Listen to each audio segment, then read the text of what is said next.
बिस्मिल्लाहिर्रहमानिर्रहीम। अस्सलाम वालेकुम। मैं हूं अली हुसनैन। आप देख रहे हैं मेरा फेसबुक यूट्यूब चैनल। आज इमरान खान को जेल में बंद 193 दिन हो चुके हैं। मौलाना फजल रहमान आज फिर एक प्रेस कॉन्फ्रेंस की, वहाँ वो पीटीआई की ज़बान बोलने लगे और नवाज शरीफ को अपोजिशन में बैठने की दावत दी। इस पे पीछे क्या रीज़न है, उन्होंने इस तरह की बातें क्यों की, क्या किस तरह की यकीन दहानियाँ करवाई गई थी इलेक्शन से पहले मौलाना को, जो मौलाना को इस तरह के बयानात देने पड़े। दूसरा, पीटीआई के जो टिकट जो दिए गए थे उस पर भी बड़ा शोर मचा है। बड़े मामलात कहते हैं खुल के आ रहे हैं, जो कैंडिडेट बागी हो रहे हैं, क्या उन्होंने वो टिकट पैसे लेके वो टिकट लिए, इस पे भी बात करते हैं। सबसे पहले इमरान खान को आज जेल में बंद हुए 193 दिन हो चुके हैं।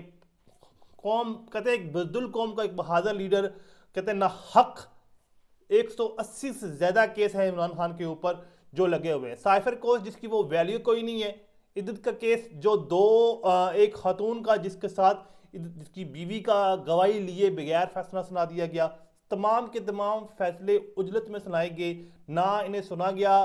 पूरी कौम ने देखा कि इमरान खान के वकीलों को जिरा करने की भी इजाज़त नहीं मिली। फिर फैसले सुना दिए गए, सजाएं सुना दी गई। सारी अंडर प्रेशर गेम थी। लेकिन इलेक्शन पे जो रिजल्ट आए वो सारे इन फैसलों करने के बरक्स आए। कौम ने इमरान खान को वोट दिया और एक कहते हैं ना सब कुछ बांध के भी इमरान खान कहते हैं वो जीत गया। पूरी दुनिया इस वक्त इमरान खान की जीत के गुण गना रही है। एक हमारा पाकिस्तान है जिसमें हमारे कहते हैं ना जो फैसला साज लोग हैं वो अभी भी ये बात मानने को तैयार नहीं है कि इमरान खान जीता है।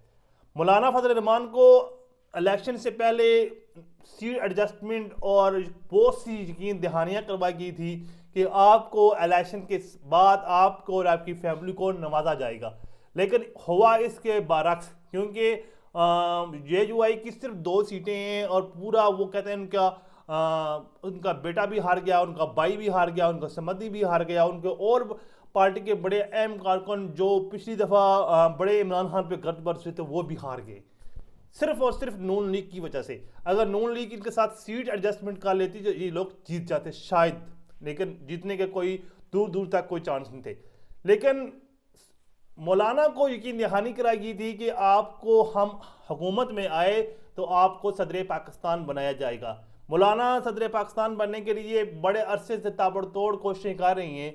जब ये इम्पोर्टेड गवर्नमेंट पीडीएम की जो सूरत में आई थी उस वक्त भी मौलाना ने बड़ी कोशिश की थी किसी तरीके से आरफ अलवी को फारिग करके मुझे सदर पाकिस्तान लगा दीजिए, मेरी पेंशन लग जाए। लेकिन ऐसा ना हो सका क्योंकि वोट नहीं पूरे थे इनके पास मोखरा करने के लिए, सदर को फारिग करने के लिए।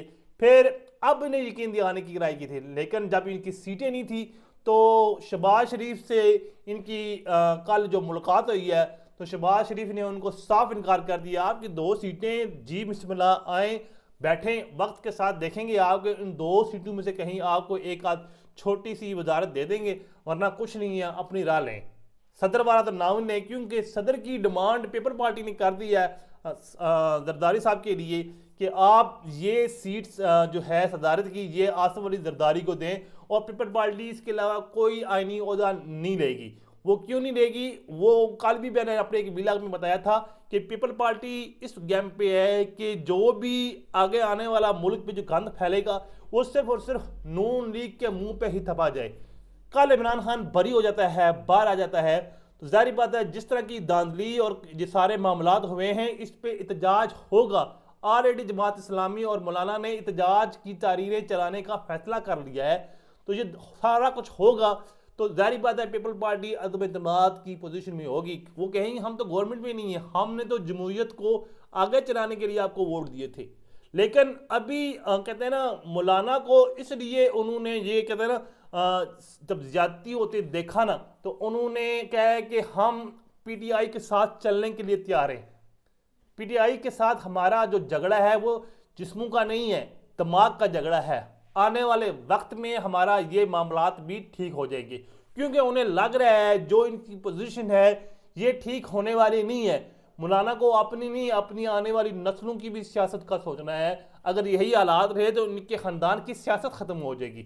वो अभी किसी तरीके से इमरान खान के साथ बैठना चाहते हैं, अपने मामला ठीक करना चाहते हैं, अपनी 2 से 4 सीटें जो इनकी हैं वो कहते हैं ना परमानेंट करना चाहते हैं, ताकि हम किसी सूरत में इमरान खान से माफ़ी तरले करके मिन्नत तरला करके वो उनके हम इत्तेहादी बन गए। क्यों? उन्होंने देख लिया है पीपल पार्टी की और नून लीग की नौकरी करके कुछ नहीं मिला, तो इससे बेहतर है कि इमरान खान की नौकरी कर लें, जो इमरान खान बोलेगा वही कर लेंगे। इससे पहले आपको पता है ये अमेरिका को खुश करने के लिए कई दफ़ा कह चुके आप हमारे हुलिये पे ना जाएं, हमें आप एक दफ़ा मौका दे के तो देखें, हम आपके इशारों पर ही चलेंगे। ये मौलाना का अमरीकी सफ़ीर के एक पेशावर अशाइया में इसमें उन्होंने वाज़ह तौर पे कहा था, ये बात ऑन रिकॉर्ड है, लेकिन बात डालने के लिए उनको मौलाना पे यकीन नहीं है। उन्हें पता है ये कल फिर नारा मार देंगे। आज फिर उन्होंने कहा जी हमें सज़ा मिली है इसराइल के ख़िलाफ़ बोलने में और हमास की हमायत करने पे। उन्होंने तमाम जो इलेक्शन प्रोसेस हुआ है उसको कहते हैं कि मुस्तरद कर दिया है और इलेक्शन कमीशन के किरदार को मशकूक करार दिया और कहा है कि हम अनकरीब इसके ख़िलाफ़ तारीख चलाएँगे कि जो इलेक्शन हुए हैं ये दांदी ज़दाएँ। दूसरी तरफ शहबाज शरीफ वज़ीर आज़म बनने जा रहे हैं और मरियम नवाज़ को उन्होंने नामज़द कर दिया है वज़ीर आला का। ये जो सियासत है ये अपने ख़ानदान में ही वज़ीर आला और वज़ारत उज़्मा की रखे हुए हैं। क्या इनकी जमात में कोई और ऐसा कोई काबिल लीडर नहीं था जिसको वो वज़ीर आला बना सकते? मरियम में ऐसी क्या खूबी थी जिसे वज़ीर आला बनाते? मरियम ने बाप की कुर्बानी दी और चाचा को वज़ीर आज़म बना दिया और ख़ुद वज़ीर आला बन गई। अगर नवाज शरीफ वज़ीर आज़म बनता तो मरियम को क्या मिलता? क्योंकि पंजाब की वजारत फिर हमजा शहबाज के पास चली जानी थी। तो मरियम ने समझदारी का मुजाहरा किया और ये सारी की सारी खेल खेलते हुए ये वजारत अपने पास रखी। उसे पता है मेरा बाप 2 साल नहीं 4 साल बाद इस दुनिया से लुढ़क जाएगा, इससे बेहतर है कि मैं वजारत आला अपने नाम कर लूँ। इस वक्त नून लीग पंजाब में तो स्ट्रांग है, लेकिन KPK में वो वफाक में वो भी को स्ट्रांग नहीं है। पीपल पार्टी की मरहूम में मिन्नत है, कहते हैं वो किसी वक्त भी पीपल पार्टी अपना हाथ खींचेगी, यह गवर्नमेंट धड़म करके गिर जाएगी।